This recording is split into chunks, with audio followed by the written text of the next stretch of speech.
ಎಲ್ರಿಗೂ ನಮಸ್ಕಾರ. ನಾನು ಈಗ ಅನುಭವ ಮಂಟಪ ಗ್ರೂಪ್ನಲ್ಲಂತೂ ಇರೋದು ತಮಗೆಲ್ಲ ತಿಳಿದಿದೆ. ಅಲ್ಲದೆ ಇತ್ತೀಚೆಗೆ ಸಮನ್ವಯ ಸಮಿತಿ ಅಂತ ಹೇಳಿ ಅದನ್ನು ಮಾಡ್ಕೊಳ್ಳೋದನ್ನು ಕೂಡ ಕಾರ್ಯಕ್ರಮವನ್ನು ಮಾಡ್ತಾಯಿದ್ದೀವಿ, ಇದು ಗೊತ್ತಿದೆ. ಇಲ್ಲಿ ನಾನು ಇತ್ತೀಚೆಗೆ ಪರ್ಟಿಕ್ಯುಲರ್ಲಿ ವಾಟ್ಸಾಪ್ ಗ್ರೂಪ್ನಲ್ಲಿ ಬರ್ತಕ್ಕ ಅನಿಸಿಕೆಗಳು ಸಾಮಾನ್ಯ ಮನುಷ್ಯನಿಂದ ಬಂದರೆ ಹೆಚ್ಚು ಅನುಭವ ಇಲ್ಲ, ಯಾವುದೋ ಎಲ್ಲ ರಂಗಗಳದ್ದು ಅನುಭವ ಇಲ್ಲದ ವ್ಯಕ್ತಿಗಳು ಏನಾದ್ರು ಕಾಮೆಂಟ್ ಮಾಡಿದ್ರೆ ಸಹಜವಾಗಿ ಕೆಲವೊಮ್ಮೆ ನಾನು ಇಗ್ನೋರ್ ಮಾಡಬೇಕಂತ ಕೂಡ ಉತ್ತರ ಕೊಡಲಿಕ್ಕೆ ಬಯಸ್ತೀನಿ. ಯಾಕಂದರೆ ಪಾಪ ಅವ್ರಿಗೆ ಗೊತ್ತಿಲ್ಲ ಅಂಥೇಳಿ, ಅಥವಾ ಅವ್ರಿಗೆ ಅದು ಮಾಹಿತಿ ಗೊತ್ತಿಲ್ಲ, ನನಗೆ ಗೊತ್ತಿದ್ದರೆ ತಿಳಿದಿ ಅಂತ ಅಂದ್ಬಿಟ್ಟೆ ವಿನಃ ನಾನು ಎಲ್ಲದಕ್ಕೂ ಕಾಮೆಂಟ್ ಹಾಕಬೇಕು ಅಂತ ಏನಲ್ಲ. ಕೆಲವರು ಹೇಳೋದು ಉಂಟಂತೆ, ನಾನು ಕೇಳಿದ್ದೀನಿ ನಮ್ಮ ಸ್ನೇಹಿತರ ಹತ್ರ, ಅದು ಎಂಥದ್ದು ಮಾರ್ರೆ ಎಲ್ಲದಕ್ಕೂ ಕಾಮೆಂಟ್ ಹಾಕ್ತಾರೆ ಪುಣ್ಯಾತ್ಮ ಅಂತ ಅವರು ಹೇಳಿದ್ರಂತೆ. ಇಲ್ಲರಿ ಅವ್ರ ಏಜ್ 70 ಆಗಿದೆ ಮತ್ತು ಸ್ವಲ್ಪ ಮಾಹಿತಿ ಇದೆ, ನೀವು ಏನಿದ್ರೆ ನೀವು ತಿರುಗಿಸಿ ಅದನ್ನು ಕ್ಲಾರಿಫಿಕೇಷನ್ ಕೇಳಿ ಅದಕ್ಕೇನಂತೆ ಅಂತ ಹೇಳ್ತಿದ್ರಂತೆ. ಸದ್ಯ ಹಾಗಾದ್ರೆ ಹೇಳೋಕ್ಕೊಬ್ರು ಇದಾರಲ್ಲ ಅಂಥೇಳಿ ನನಗೂ ಸಂತೋಷ ಆಯಿತು. ನನಗೆ ಹೊಗಳೋದು ಅಂತಲ್ಲ, ಅದು ಇರೋ ಫ್ಯಾಕ್ಟ್ ಹಂಗಿರ್ಬೇಕಂಥೇಳಿ. ಇಲ್ಲಿ ಏನಾಗಿದೆ, ನಮ್ಮ ಈ ಅನುಭವ ಗ್ರೂಪ್ನ ಮೆಂಟಲ್ ಗ್ರೂಪ್ನಲ್ಲಿ ಒಬ್ಬರು ಒಬ್ಬ ಲೇಡಿ ಸ್ನೇಹಿತರು ಹೇಳಿದ್ರು, ವಿವೇಕಾನಂದ ಅಂತ ಇದ್ದಾರೆ, ಬಹಳ ಒಂದು ವಿಚಾರ ಚಿಂತನಶೀಲರು, ಸಮಾಜದ ಬಗ್ಗೆ ಕಳಕಳಿ ಎಲ್ಲ ಇದೆ, ನಿಮಗೂ ಅದೇ ಥರ ಕಳಕಳಿ ಇದೆ, ಸೊ ಅವರನ್ನು ಸೇರಿಸ್ಕೊಡ್ರಿ ಚೆನ್ನಾಗಿರುತ್ತೆ ಅಂತಂದರು.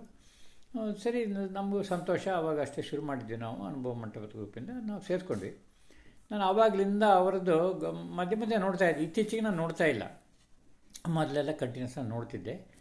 ಅದು ಏನೇ ಇರಲಿ, ನನಗೂ ಕೂಡ ಎಷ್ಟೋ ಸತಿ ಅವ್ರದ್ದು ತಾತ್ವಿಕ ಒಪ್ಪಿಗೆ ಆಗೋದಿಲ್ಲ ಅಂತಲೇ ಆಗದೇ ಸಂದರ್ಭಗಳೇ ಹೆಚ್ಚು. ಯಾಕಂತ ಹೇಳಿದ್ರೆ ಅದು ಸಹಜ. ಯಾಕಂದರೆ ನಾನು been in the banking sector, ಬಡವರದ್ದು, ಅತಿ ಬಡವರದ್ದು ಕಷ್ಟಗಳನ್ನು ನೋಡಿದ್ದೀನಿ. ಅವರಿಗೆ ಸಾಲ ಕೊಡುವುದು, ವಾಪಸ್ ಕೊಡದೇ ಇರೋದು, ಇನ್ನು ಸಾಹುಕಾರಗಳು ಅವ್ರು ತೊಗೊಂಡಿರೋದು, ಅವ್ರು ಫಜೀತಿ ಮಾಡಿ ಅವರು ಕಾಲ ಕಟ್ಟದೇ ಇರೋದು, ಎಲ್ಲ ಇತ್ತೀಚಿನ ಎಕನಾಮಿಕ್ ರಂಗದಲ್ಲಿ ಏನು ಹೊಸತೇನಲ್ಲ. ಸೊ ಸ್ವಲ್ಪ ಮಟ್ಟಿಗೆ ನನಗೆ ಜ್ಞಾನ ಇದೆ. ಯಾಕೆ ನಮ್ಮ ಪೊಲಿಟಿಕಲ್ ಬ್ಯಾಂಕಿಂಗ್ನಲ್ಲಿದ್ದಾಗ ಬಂದೇ ಬರ್ತದೆ ಇದೆಲ್ಲ. ಸುಮಾರು ಹಲವಾರು ಜನಗಳನ್ನು ಕಾಂಟ್ಯಾಕ್ಟ್ ಮಾಡ್ತೀವಿ, ಅವರಿಂದಲೂ ಮಾಹಿತಿ ಸಿಗುತ್ತೆ. ನಮ್ಗೆ ಅದೊಂದು ನಿಜವಾದ ಸದವಕಾಶ, ಅದು ಒಂದು ಕಾರಣ. ಇಲ್ಲಿ ಇತ್ತೀಚೆಗೆ ಕೆಲವು ಕಾಮೆಂಟ್ಗಳಲ್ಲಿ ಸರಳತೆ ಅಂತ ಭಾಳ ಹೇಳ್ತಾರೆ. ಇವತ್ತು ಇತ್ತೀಚೆಗೆ ಒಂದು ಯಾವುದೋ ಕಾಮೆಂಟಲ್ಲಿ ನೋಡಿದೆ, ಅವರು ಸರಳತೆ ಅಂದರೆ ಹೇಗೆ, ಇದು ಹಿಂಗಿದ್ರೆ ಹೇಗೆ, ಅವರು ನಾರಾಯಣ ಮೂರ್ತಿಯವರು 1-4 ಕಡೆ ತೊಗೊಂಡ್ರಂತೆ ಸೈಟ್ಗಳು ಕೋಟಿಗಟ್ಟಲೆದ್ರಲ್ಲಿ UB ಸಿಟಿನಲ್ಲಿ ತೊಗೊಂಡ್ರಂತೆ. ಈ ಸರಳತೆ ಅಂದರೆ ಏನು, ಇಂಥವರೆಲ್ಲ ಮಾಡಿದ್ರೆ ಸರಳತೆ ಏನು ಬರ್ತದೆ, ನಾಳೆ ಇವರೆಲ್ಲ ಮಾಡೆಲ್ ಆಗಿದ್ದಾರೆ, ಸರಳತೆಯಿಂದ ಬದುಕಬೇಕು ಹಾಗೆ ಹೀಗೆ ಅಂಥೇಳಿ. ಇಲ್ಲಿ ನನಗೆ ಅವ್ರದ್ದು ಪೂರ ಅಜ್ಞಾನ ಅಂತ ಅನಿಸ್ತದೆ. ಯಾಕಂತ ಹೇಳಿದ್ರೆ ಈಗ ನೋಡ್ರಿ, ಅವರು ಸರಿ ಯಾವುದೋ ಒಂದು ಕಾಲದಲ್ಲಿ ಅವರು ಅದೃಷ್ಟವಶಾತ್ ಅವ್ರು ಶುರು ಮಾಡಿದ ಕಾರಣ ಅವರಿಗೆ ಅದರಲ್ಲಿ ಆ ಕಂಪನಿನಲ್ಲಿ ಹೆಚ್ಚಿಗೆ ಪಾಲುದಾರರಾಗಿ ದೊಡ್ಡ ಅಮೌಂಟಿನ ಪಾಲುದಾರರಾದರು, ಬೆಳೀತು. ಹಾಗೇನೇ ಯಾವುದಾದ್ರು ಒಂದು ಸಂಸ್ಥೆ ನಡೆಸುವಾಗ, ಸಪೋಸ್ ನೀವು ಒಂದು ಸಂಸ್ಥೆ ನಡೆಸಿದಾದರೆ ಅದಕ್ಕೆ ಬಂಡವಾಳ ಹಾಕಿರ್ತಾರೆ. ಬಂಡವಾಳಕ್ಕೆ ಬೇರೆಯವರೆಲ್ಲ ಬೇರೆ ಕಂಪನಿಗಳು ಏನು ಬಂಡವಾಳಕ್ಕೆ ಏನು ಪ್ರತಿಫಲ ಕೊಡ್ತಾರೆ ಅಷ್ಟು ನೀವು ಕೊಡಲೇಬೇಕು. ಅಷ್ಟರ ಮಟ್ಟಿಗೆ ಸಂಬಳ ಕಡಿಮೆ ಮಾಡ್ತಿರೋ, ಕೆಲಸ ಜಾಸ್ತಿ ಮಾಡಿಸ್ಕೊತಿರೋ, ಅಥವಾ ನೀವು ಬಿಸ್ನೆಸ್ ಜಾಸ್ತಿ ಮಾಡ್ತಿರೋ ಅದು ಬೇರೆ. ಅಷ್ಟು ಪ್ರತಿಫಲ ಕೊಡಲೆ ನಿಮ್ಮ ಕಂಪನಿಯಲ್ಲಿ ಯಾರು ಇನ್ವೆಸ್ಟ್ಮೆಂಟ್ ಬಿಡಿಸಲ್ಲ. ಅದೇನೋ ಅವ್ರು ಒಬ್ಬರ ದುಡ್ಡಿನಲ್ಲಿ ಖಂಡಿತ ಏನೂ ಆಗೋದಿಲ್ಲ. ಅಂಥ ದೊಡ್ಡ ಕಂಪನಿ ಅಂತಂದರೆ ಅವರು ಬಹಳ ಅದಕ್ಕೆ ಇನ್ವೆಸ್ಟ್ಮೆಂಟ್ ಬೇಕಾಗುತ್ತೆ, ಅದು ಖಾತ್ರಿ ತೊಗೋಬೇಕಾಗುತ್ತೆ. ಎಲ್ಲ ಬೇರೆ ಬ್ಯಾಂಕ್ಗಳಿಗೆ ಈ ಕಂಪನಿ ನಂಬಬೇಕು, ಗ್ಯಾರಂಟಿ ಮಾಡ್ಕೋಬೇಕು ಅಂದ್ರೆ ಇವ್ರದ್ದು ಏನು ಗಟ್ಟಿ ಇದ್ದಾರೆ ಅಂತ ಕೇಳಬೇಕಾಗುತ್ತೆ. ಅಷ್ಟು ಟರ್ನ್ ಓವರ್ ಮಾಡಲಿಕ್ಕೆ ದೊಡ್ಡ ಕಂಪನಿ ಮಾಡಬೇಕಾಗುತ್ತೆ. ಅದು ನ್ಯೂಯಾರ್ಕ್ ಸ್ಟಾಕ್ ಎಕ್ಸ್ಚೇಂಜಲ್ಲಿ ಸಹಿತ ಲಿಸ್ಟಿಂಗ್ ಕಂಪನಿ. ಇವರು ಮಾತಾಡೋ ಹಾಗೆ ಆ ಥರ ಅಲ್ಲ. ಈಗ ನೋಡಿ, ಸಹಜವಾಗಿ ಆಯ್ತಪ್ಪ, ನೀವು ಒಂದು ಕಂಪ್ನಿ ಕಟ್ಟಿರಿ. ಕಂಪ್ನಿ ಕಟ್ಟರೆ ಸರಳತೆ ಅಂದರೆ ಎಲ್ಲರಿಗೂ ತುಂಬ ಸಂಬಳ ಕೊಟ್ಬಿಟ್ಟು ನೀವು ಸರಳ ಜೀವನ ನಡೆಸೋದಲ್ಲ ಅದು. ನೀವು ಅದು ಹೆಚ್ಚಂತಂದರೆ ಅವ್ರದ್ದು ಪಾಲು ಒಂದು 5% ಇದ್ದರೆ ಹೆಚ್ಚು ಆ ಕಂಪ್ನಿನಲ್ಲಿ. ಬಾಕಿ ಇದೆಲ್ಲ ಬೇರೆ ಶೇರ್ ಹೋಲ್ಡರ್ಸ್ ಇರ್ತದೆ. ಆ ಶೇರ್ ಹೋಲ್ಡರ್ಸಿಗೆ ಇಷ್ಟು 18%, 20% ಡಿವಿಡೆಂಡ್ ಕೊಡಲನ್ನ ಅಲ್ಲಿ ಯಾರು ಇಡೋದಿಲ್ಲ ಕಂಪ್ನಿ, ಗೊತ್ತಾಯ್ತಾ? ಅದರಲ್ಲಿ ಇವ್ರದ್ದು ಅದೃಷ್ಟವಶಾತು ಇವರು ಇನಿಷಿಯಲ್ ಸ್ಟೇಕ್ ಹೋಲ್ಡರ್ಸ್ ಆದ ಕಾರಣ ಇವ್ರ ಪಾಲು ಅದೇ 18-20 ಎಲ್ಲರೂ ಎಕ್ಸ್ಪೆಕ್ಟ್ ಮಾಡ್ತಾರೆ, ಅದೇ ಇವ್ರಿಗೂ ಬಂದಿರ್ತದೆ. ಆ ದುಡ್ಡು ಅವ್ರ ಹತ್ರ ಇರೋದು ದೊಡ್ಡದಿದೆ. ಅವ್ರು ಯಾವುದಾದ್ರು ಅವ್ರು ಯುಕ್ತ ಬಂದದಕ್ಕೆ ಅವ್ರು ಖರ್ಚು ಮಾಡ್ತಾರೆ. ಅದು ಕೂಡ ಅವರು ಅದಕ್ಕೆ ಬೇಕಾದ ಇನ್ಕಮ್ ಟ್ಯಾಕ್ಸ್ ಕಟ್ಟಿಬಿಟ್ಟು ಖರ್ಚು ಮಾಡಿರ್ಬೇಕಾದ್ರೆ ಇವ್ರು ಯಾರು ಸರಳತೆ ಹೇಳಲಿಕ್ಕೆ? ಸರಳತೆ ಅಂದರೆ ಅದಲ್ಲ. ಆಮೇಲೆ ಅವ್ರು ಟ್ರಸ್ಟು ಅದು ಇದು ಮಾಡಿಕೊಂಡು ಏನೋ ಒಂದಿಷ್ಟು ದಾನ ಧರ್ಮ, ಮತ್ತೊಂದು ಒಳ್ಳೆ ಕೆಲಸ, ಸುಧಾಮೂರ್ತಿ ಅದು ಗೊತ್ತಿದೆ, ಈ ರೀತಿ ಮಾಡಬೇಕಷ್ಟೇ ವಿನ ಎಲ್ಲ ಪ್ರೈವೇಟ್ ಅಫೇರ್ಸಿಗೂ ಎಲ್ಲ. ಈಗ ನಮ್ಮಲ್ಲಿ ಏನಾಗಿದೆ, ಅದಾನು ಏನೇ ದೊಡ್ಡದಿದೆ, ಅದು ದೊಡ್ಡ ಕಂಪ್ನಿನಲ್ಲಿ ಅವರೊಬ್ಬರು ಪಾಲುದಾರಾಗಿರ್ತಾರೆ. ನೀವು ಒಂದು ಕಂಪ್ನಿ ಕಟ್ಟಿದ್ರೆ ಅಕಸ್ಮಾತ್ ನೀವು ಬಂದರೆ ಒಂದು ಯಾವುದೋ ಒಂದು ಕಾಲಘಟ್ಟದಲ್ಲಿ ನೀವು ಕಂಪ್ನಿ ಕಟ್ಟಿರಿ, ಅದು ಅವತ್ತಿಗೆ ಭಾಳ ಅವಶ್ಯಕತೆ ಇತ್ತು, ಅದು ಪ್ರಮುಖವಾಗಿ ಮುಂದೆ ಬಂತು, ಹೆಸರುವಾಸಿ ಆಯಿತು ಅಂದರೆ ಅದು 4 ಜನ ದುಡ್ಡು ಹಾಕ್ತಾರೆ, ಬೆಳೀತದೆ, ಎಲ್ಲ ಆಗ್ತದೆ. ಒಂದು ಕಂಪನಿನಲ್ಲಿ ನಾವು ನಡೆಸಬೇಕಾದ್ರೆ ಫಾರಿನ್ ಕಾಂಟ್ರಾಕ್ಟ್ ತೊಗೋಬೇಕಂದ್ರೆ ಆ ಕಂಪನಿ ಕ್ಯಾಪಿಟಲ್ ಏನು, ಆ ಬ್ಯಾಂಕ್ ಆ ಸಂಸ್ಥೆಗೆ ಇನ್ನೊಂದು ಬ್ಯಾಂಕ್ ಗ್ಯಾರಂಟಿ ಕೇಳುತ್ತೆ. ಆ ಫಾರಿನ್ ಕಂಪನಿ ಆಗಿ ಈ ಬ್ಯಾಂಕಿನ ತಾಕತ್ತು ಕೇಳ್ಕೊಂಡು ಕೊಡ್ತದೆ. ಈ ಬ್ಯಾಂಕು ಈ ಕಂಪ್ನಿ ತಾಕತ್ತು ತೊಗೊಂಡು ಕೊಡಬೇಕಾಗುತ್ತೆ. ಸೊ ಇದೆಲ್ಲ ಏನು, ಇವರು ಈ ಸಾಮಾನ್ಯ ವ್ಯಕ್ತಿಗಳಿಗೆ ಮಾತಾಡೋಕ್ಕಿದ್ದು ಯೋಗ್ಯತೆನೇ ಇಲ್ಲ ಅಂತ ಹೇಳೋದು ತಪ್ಪಲ್ಲ, ನಮಗೆ ಸಹಜ ಅಂತ ಅನಿಸ್ತದೆ. ಆದರೆ ಏನಾಗುತ್ತೆ, ರಿಪೀಟೆಡ್ಲಿ ಯಾವುದೋ ಸೌಕಾರನ ಕಂಡುಕೊಂಡು ಹೊಟ್ಟೆ ಕಿಚ್ಚು ಮಾಡೋದು ಅದೆಲ್ಲ ಇದೆಯಲ್ಲ, ಇಟ್ಸ್ ಎ ಬ್ಯಾಡ್ ಹ್ಯಾಬಿಟ್. ಇದು ಅಂದರೆ ರೈಟ್. ಈಗ ಒಂದು ಕಾಲದಲ್ಲಿ ಕಮ್ಯುನಿಸ್ಟ್ಗಳು ಬಂದರು, ಬಂಡವಾಳಶಾಹಿಗಳು ಹಿಂಗೆ ಚಾಟಿ ಏಟು ಹೊಡೆದು ಕೆಲಸ ಮಾಡಿಸ್ತಾಯಿದ್ರು, ಊಟ ತಿಂಡಿ ಕೊಡ್ತಾ ಇರಲಿಲ್ಲ, ಅವ್ರ ಲಿವಿಂಗ್ ಕಂಡೀಷನ್ಸ್ ವರ್ಸ್ಟ್ ಇತ್ತು, ಯಾವುದೇ ಲೇಬರ್ ಲಾಸ್ ಇರಲಿಲ್ಲ. ಅಂಥ ಸಂದರ್ಭದಲ್ಲಿ ಕಮ್ಯುನಿಸಮ್ ಬಂತು. ಆದರೆ ಈಗ ಒಂದು ಲೆವೆಲಿನ ಕಮ್ಯುನಿಸಮ್ ಸಿಸ್ಟಮ್ಗಳು ಲೇಬರ್ ಲಾಸಿಗೆ ಕೊಡಬೇಕಾದ ಗೌರವನ ಬಂಡವಾಳಶಾಹಿಗಳಲ್ಲೂ ಕೊಡಲೇಬೇಕಾಗುತ್ತೆ. ಅವ್ರಲ್ಲೂ ಸರ್ಕಾರದ ಸೋಷಿಯಲಿಸ್ಟಿಕ್ ಪ್ಯಾಟರ್ನ್ ಬಂದಾಗಿದೆ. ಇನ್ನು ಹೇಳೋಕ್ಕೋದ್ರೆ ರಷ್ಯಾದಲ್ಲೂ ಕೂಡ, ಇನ್ನು ಹೇಳೋಕ್ಕೋದ್ರೆ ಇಂಡಿಯಾದಕ್ಕಿಂತ ವರ್ಸ್ಟ್ ಇದೆ ಅಂತ ಕೆಲವು ಕಡೆ ಲೇಬರ್ ಕಂಡೀಷನ್ಸು. ಚೈನಾದಲ್ಲೂ ಕೂಡ ಹಾಗೆ ಅಂತ. ಇಲ್ಲಪ್ಪ ಅಲ್ಲಿ ಚೆನ್ನಾಗಿದೆ ಅಂತ ಒಪ್ಕೊಳ್ಳೋಣ. ನಾವು ಸುಮ್ಮನೆ ಅಲ್ಲಿದ್ದು ಹೇಳೋದು ಅದು ತಪ್ಪಾಗುತ್ತೆ. ಆಯಿತು, ಅವ್ರದ್ದಷ್ಟೇ ಅಂತೂ ನಮ್ಮಲ್ಲಂತೂ ಇದ್ದೇ ಇದೆ. ಏನು ಅಷ್ಟೇನು ಇವ್ರು ಹೇಳೋ ರೀತಿ ಏನು ಕಾರ್ಕೋನಿದೆ. ಸೊ ಯಾರಿಗೆ ನಿಮ್ಮ ಆಸ್ತಿ ಒಂದಿರ್ತದೆ, ಅದು ಆಸ್ತಿ ಪಾಲಲ್ಲಿ ಅದು ಅದೃಷ್ಟವಶಾತ್ತು ಬೇರೆಯವರಿಗೂ ಸಿಗುವಷ್ಟೇ ನಿಮಗೂ ಸಿಕ್ಕಿರುತ್ತೆ. ಪ್ರಮೋಟರ್ ಆಗಿ ಅವರು ಒಬ್ಬರು ಶೇರ್ ಹೋಲ್ಡರ್ಸ್ ಈಗ ಸದ್ಯಕ್ಕಂತಾನೆ. ಅದಲ್ಲದೆ ಎಮ್ ಡಿ ಆಗಿದ್ದರೆ ಅವ್ರ ಸೇವಾ ಕಿಸೋದಕ್ಕೆ ಅವ್ರ ಬಡ್ಡಿ ಮೇಲೆ ಅವ್ರದ್ದು ಬಂಡವಾಳದ ಮೇಲೆ ಬರೋದಲ್ಲದೆ ಅವ್ರು ಮಾಡಿದ್ದು ಎಕ್ಸ್ಟ್ರಾ ದುಡಿಮೆ ಎಕ್ಸಿಕ್ಯೂಟಿವ್ ಡಿಸಿಷನ್ಸಿಗೆ ಅದಕ್ಕೆ ಬೇರೆ ಬರ್ತಾರೆ. ಅದು ಬೇರೆ, ಅದು ಅವ್ರು ಯುಕ್ತ ಮಾಡ್ತಾರೆ. ಅವ್ರಿಗೆ ಟ್ಯಾಕ್ಸ್ ಕಟ್ಕೊಂಡು ಮಾಡಿದ್ಮೇಲೆ ಇವರಿಗೇನೇನು, ಅವರು ಕೂಡ ಒಂದು ವೇಳೆ ಅದನ್ನು ಅವ್ರು ಯುಕ್ತ ರೀತಿಯಲ್ಲಿ ಖರ್ಚು ಮಾಡಿದ್ರೆ ಅದು ಇನ್ನೊಂದು ಯಾವುದೇ ಎಕನಾಮಿಕ್ ಆ್ಯಕ್ಟಿವಿಟಿಗೆ ಹೆಲ್ಪ್ ಮಾಡಿರ್ತದೆ. ಆ ಬಿಲ್ಡಿಂಗ್ ಕೊಟ್ಕೊಳ್ಳೋಣ ಅಂತಂದ್ರೆ ಅದು ಕೆಲಸಗಾರ ಇರ್ಬೋದು, ಮತ್ತೊಂದು ಇರ್ಬೋದು, ಅದು ಇನ್ನೊಂದು ಯಾವುದೇ ಬಿಸ್ನೆಸ್ ಉಪಯೋಗಿಸು ಇರ್ಬೋದು, ಅವ್ನು ಕಂಫರ್ಟಿಗೆ ಅವ್ನು ಮಾಡ್ಕೊತಾನೆ. ಇವ್ರಿಗೆ ಏನು ಗೊತ್ತಾ, ಇವರಿಗೆ ಬಿಸ್ನೆಸ್ ಅಂದರೆ ಏನು, ಆ ಕಂಪ್ನಿ ಅಂದರೆ ಹೇಗೆ, ಯಾವ ರೀತಿ ಬರ್ತದೆ, ಯಾಕಾಗಿ ನಾವು ಅಷ್ಟು ಬೋನಸ್ಸನ್ನು ಬೇರೆಯವರಿಗೆ ಬಂಡವಾಳದಲ್ಲಿ ಕೊಡಬೇಕಾಗುತ್ತೆ. ಸೊ ಅವ್ರು ತೊಗೊಂಡು ಏನು ಲಕ್ಸುರಿ ಮಾಡಿದ್ರು, ಒಂದು ಕಾರ್ ತೊಗೊಂಡ್ರೆ ಮತ್ತೊಂದು ಶೇರ್ ಹೋಲ್ಡರ್ ತೊಗೊಂಡಂದ್ರೆ ಅದು that again gives one more economic activity. ಗೊತ್ತಾಯ್ತಾ? ಈ ದೇಶ ಉದ್ಧಾರ ಆಗೋದೇ ಕೆಲವು ಸೌಕರ್ಯದಿಂದ ಅಷ್ಟೇ. ಈ ಬಡವರು ಎಲ್ಲರಿಗೂ ಊಟ ಹಂಚಿಬಿಟ್ರೆ ಅದು ಯಾವುದೋ ಒಂದಿತ್ತು, ಎಲ್ಲರೂ ಏನಿಲ್ಲ, ಎಲ್ಲ ಒಂದು ಕಾಲದಲ್ಲಿ ದೇವಸ್ಥಾನ ಎಲ್ಲ ಹೊಡೆದಿದ್ದಾರೆ. ಯಾಕಂತಂದರೆ ಬ್ರಾಹ್ಮಣರಲ್ಲಿ ತೊಗೊಂಡು ದೇವಸ್ಥಾನದ ದುಡ್ಡು ಹಾಕ್ತಿದ್ರು, ಇವ್ರು ಕೊಟ್ಟಿದ್ದನ್ನೆಲ್ಲ ಬ್ರಾಹ್ಮಣರಿಗೆ ಕೊಡ್ತು, ಅವರೆಲ್ಲ ದೇವಸ್ಥಾನ ಇಡ್ತಿದ್ದು. ಕೇರಳ ದುಡ್ಡು ದೇವಸ್ಥಾನ ಬಹಳ ಇದೆ, ಅದನ್ನೆಲ್ಲ ಹಚ್ಚಿಬಿಟ್ರೆ ಎಲ್ಲರಿಗೂ ಸೌಕರ್ಯ ಆಗ್ಬಿಡುತ್ತೆ. ಬಂಗಾರ ಒಂದು ವಸ್ತು ಅಷ್ಟೇನೆ, ಅದು ಜಾಸ್ತಿ ಅವೈಲಬಿಲಿಟಿ ಇರೋ ಕಾರಣ ಅದಕ್ಕೊಂದು ತೂಕ ಇದೆ, ಅದನ್ನು ಮಾಧ್ಯಮವಾಗಿ ಬಳಸ್ತಿದ್ದಾರೆ.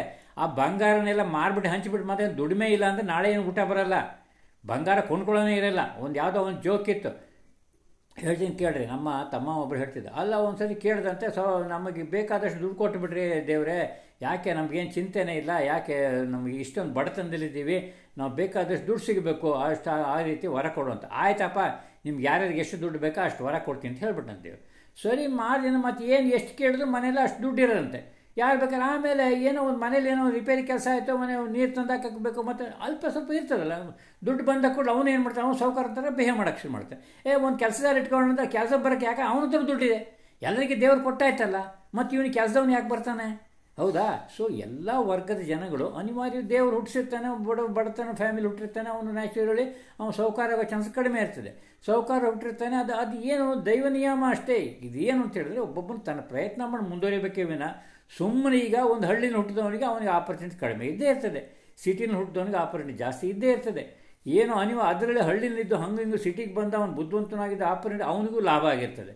ಸೊ ಹೀಗೆ ಸುಮ್ಮನೆ ಎಲ್ಲದಕ್ಕೂ ಕಾಲು ಕೆರ್ಕೊಂಡು ಅದು ಹೆಂಗೆ ಇದು ಹೆಂಗೆ ಈ ಥರ ಇರಬೇಕು, ಎಲ್ಲರಿಗೂ ನ್ಯಾಯ ಇರಬೇಕು ಅಂತ ಅವನಿಗೆ ಸಿಗಬಹುದಾದ ನ್ಯಾಯ ಸಿಗಲಿಕ್ಕೆ ಕೊಡಬೇಕು ಅಷ್ಟೇ ವಿನಃ ಎಲ್ಲರಿಗೂ ಹಂಚೋದು ಈಕ್ವಲ್ ನ್ಯಾಯ ಅಲ್ಲ. ಅದು ನಮ್ಮ ದೇಶದಲ್ಲಿ ಭ್ರಷ್ಟಾಚಾರ ಇದೆ, ಅದು ಸರಿಯಾಗಿ ಕೆಲವು ಕಡೆ ವ್ಯವಸ್ಥಿತವಾಗಿ ಸಿಗಬಹುದ ಆಪರ್ಚುನಿಟಿ ಕೊಡ್ತಾ ಇಲ್ಲ, ಅದು ಒಂದು ನ್ಯಾಯ.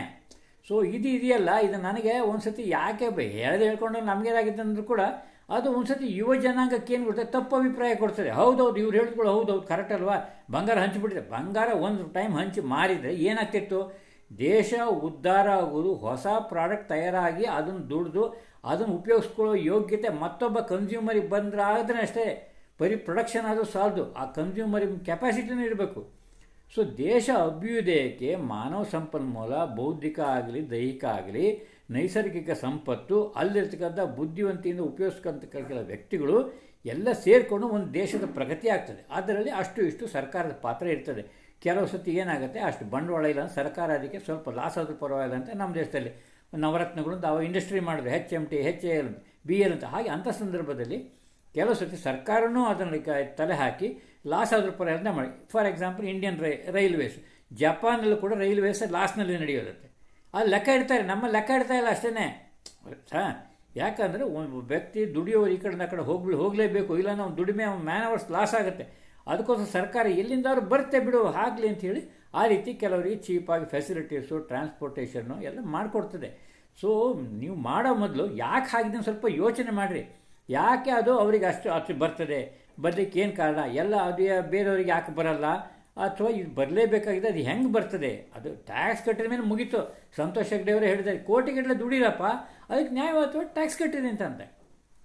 ನಿಮಗೆ ಇನ್ಕಮ್ ಅವಕಾಶ ಇದೆ, ಆಮೇಲೆ ನೀವು ಅವ್ರ ಹತ್ರ ಕೇಳ್ರಿ.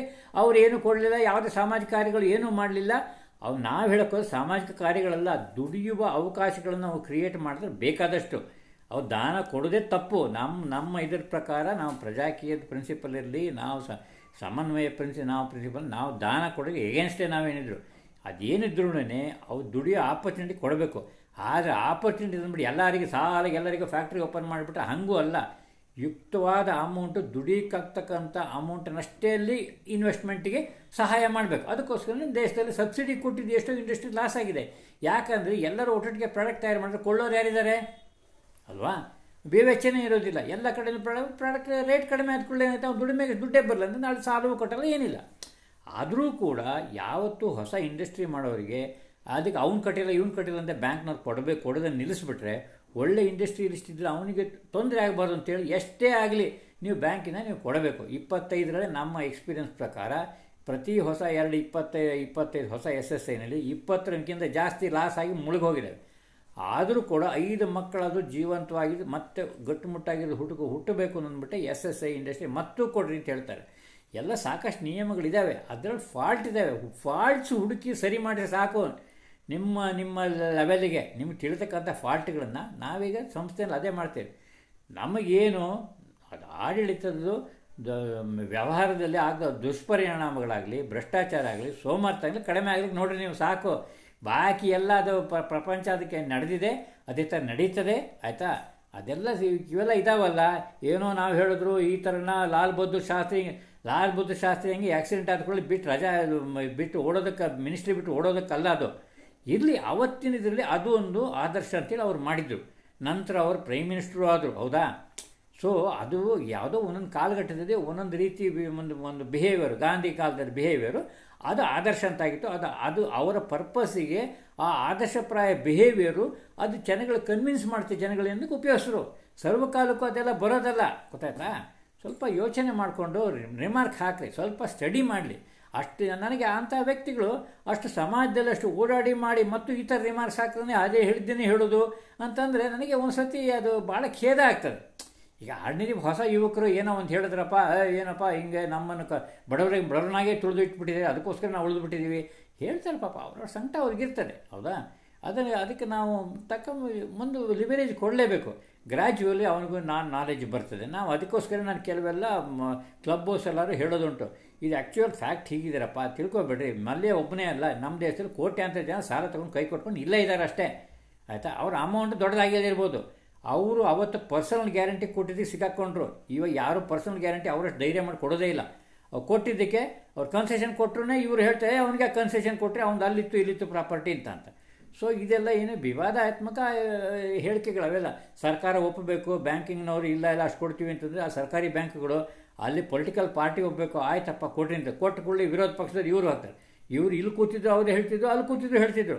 ಸೊ ಎಲ್ಲದನ್ನು ನೋಡಿ ಮಾಡುವಾಗ ಅವನಿಗೆ ಅನಿವಾರ್ಯವಾಗಿ ಒಟ್ಟು ತಪ್ಪಿಸ್ಕೊಂಡು ಹೋಗಿದ್ದಾನೆ, ಅದೇನೋ ಒಂದು ಆಗ್ತದೆ ಬಿಡಿ. ಸೊ ಎಲ್ಲ ಇಂಡಸ್ಟ್ರಿಯಲಿಸ್ಟ್ಗಳು ನಾವು ರೆಸ್ಪೆಕ್ಟ್ ಕೊಡಲೇಬೇಕು. ಅವರು ದುಡ್ದು ಬಿಡ್ತಾರೆ ಅಂತಂದ್ರೆ ದುಡಿದ್ರೇ ಇನ್ನೊಂದು ಕಾರ ತೊಗೋತಾರೆ, ಮತ್ತೊಂದು ತೊಗೋತಾರೆ, ಏನೋ ಮಾಡ್ತಾರೆ. ಡಬ್ಬಿಲಿ ಹಾಕಿಡೋ ಕಾಲ ಹೋಯ್ತದು, ಚಾಟಿ ಏಟು ಕೊಟ್ಟು ಕೆಲಸ ಮಾಡೋ ಕಾಲ ಹೋಯಿತು. ಸೊ ಇದೆಲ್ಲ ಅದರಲ್ಲೂ ಕೂಡ ಅನ್ಯಾಯ ಮತ್ತೆ ಇದ್ದೇ ಇರ್ತದೆ. ಐ ಡೋಂಟ್ ಸೇ ದ್ಯಾಟ್ ನಾವು ಎವ್ರಿಥಿಂಗ್ ಇಸ್ ಕ್ಲೀನ್ ಅಂತೇಳಿ. ಅಲ್ಲಿ ಎಲ್ಲ ತಪ್ಪು ನಿಜವಾಗಿದೆ ಅದನ್ನು ಹುಡುಕಿ ಬಲಿ ಹಾಕಿರಿ, ಅದನ್ನು ಟೇಕಪ್ ಮಾಡಿರಿ. ಸರ್ಕಾರ ಮುಖಾಂತರನೋ ಇನ್ನೊಂದು ಯೂನಿಯನ್ಗಳ ಮುಖಾಂತರ ಮಾಡಿ. ಇದೆಲ್ಲ ಬಾಕಿ ಎಲ್ಲ ಇದೆಯಲ್ಲ ಬರೀ ಹುಚ್ಚಾಟ ಇವೆಲ್ಲ. ಇದೇನೆಂದರೆ ultimately it will decrease your knowledge cap ಇದು and you will go in the wrong way. ನಿಮ್ದು ಏನು ಆ್ಯಕ್ಟಿವ್ ಶಕ್ತಿ ಇತ್ತು ಅದು ದುರುಪಯೋಗ ಆಗುತ್ತೆ. ಬೇಕಾದ ಡೈರೆಕ್ಷನ್ ವರ್ಕ್ ಮಾಡೋ ಬದಲಿಗೆ ಬರೀ ಇವ್ರು ಬೈಕೊಂಡು ನೋಡ್ಕೊಂಡು ಹಾಳಾಗ್ತೀರ. ಸೊ ಯುವರ್ ಟಾರ್ಗೆಟು ಒಬ್ಬ ಅವನ ಐಡಿಯಲ್ ಇಟ್ಕೊಂಡ್ರೆ ಅವ್ನು ಏನು ಹೆಂಗೆ ಮಾಡ್ದ, ಯಾಕಾಗ ಆಯಿತು, ನಿದ್ದೆಗೆಟ್ಟು ಒಂದು ದಿವಸ ಮಾಡಿದ್ದಕ್ಕೆ ಬಿಸ್ನೆಸ್ ಆಮೇಲೆ ಬಂದಿದೆ. ವಿಜ್ಞಾನಿಗಳಿರ್ಬೋದು, ಇವತ್ತು ಪೇಟೆಂಟ್ ತೊಗೊಂಡಿರೋದ್ರಲ್ಲಿ ಹಾಗೇನೇ. So be careful. ನೀವು ಇದ್ದವನ್ನ ಸುಮ್ಮನೆ ಎಲ್ಲ ಒಟ್ಟಾರೆ ನಂಬಕ್ಕೆ ಹೋಗಬೇಡ್ರಿ, ಅದು ಅರ್ಥ ಇಲ್ಲ. ಬೇಕಾದ್ರೆ ಕ್ಲಾರಿಫಿಕೇಷನ್ ಕೇಳಿ, ನನಗೆ ನಂದು ನೀವು ಇದೆಲ್ಲ ತಪ್ಪು ಅಂತ ಹೇಳ್ರಿ, ಐ ಆಮ್ ಅಗ್ರಿಯೇಬಲ್. ನಾವು ಚೇಂಜ್ ಮಾಡಬೇಕು. ಮತ್ತು ಹೇಳೋಕ್ಕೆ ಧೈರ್ಯ ಬಂದವರು ತಪ್ಪು ಒಪ್ಕೊಂಡು ಅದನ್ನು ಓಪನ್ನಾಗಿ ಹೇಳಬೇಕು ನಾವು. Okay, anyhow, thank you very much.